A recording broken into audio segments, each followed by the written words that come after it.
US President Donald Trump has met the Brazilian leader on the sidelines of the ASEAN Summit in Kuala Lumpur. It's the first meeting between Lula da Silva and Trump since the US imposed hefty tariffs on Brazil. Trump linked the levies to the prosecution of his ally, Jair Bolsonaro, which he described as a witch hunt. Bolsonaro was convicted of plotting a coup. Lula said he sees no reason for conflict with the US.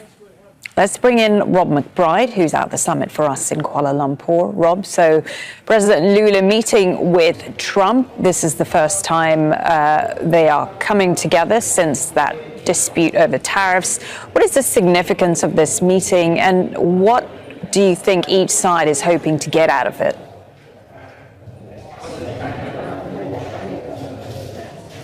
That's right. It seems to have been ended on an optimistic note. Of course, relations between the two presidents really deteriorated during the summer, with Trump slapping these punitive 50% tariffs on a lot of Brazilian exports because of the treatment of Jair Bolsonaro, a key Trump ally. But both sides have emerged saying that a deal is within reach, possibly talking about holding bilateral talks, with Brazil asking for a suspension of some of these tariffs while these talks take place. Now, the trade between the US and Brazil is very indicative of just how trade patterns around the world have really been turned upside down by these reciprocal tariffs. While tariffs on things like exports of beef from Brazil have made beef more expensive for American consumers and reduced the amount that Brazil is exporting to the US, it has increased hugely the amount it exports to China, as these different trading blocs are looking for alternatives to trade with the United States.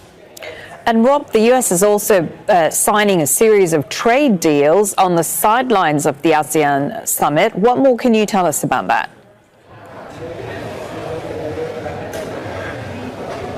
That's right. I mean, these tariffs have very much overshadowed all of these meetings of the ASEAN, and on the sidelines of ASEAN. ASEAN members, of course, are facing some of the tougher of the Trump's tariffs of anywhere between 10 and 40%. But it does seem to have opened the way for negotiations. It's given ASEAN members of Southeast Asian countries the chance to explain their position to the US delegation. And we have seen the US negotiating some agreements, like an agreement between Malaysia and the US on a strengthening trade between the two, in spite of the tariffs, and giving the US preferential access to Malaysian markets. We've had an announcement of a potential trade framework being announced within a matter of weeks with Vietnam, with the possibility of some relief of tariffs.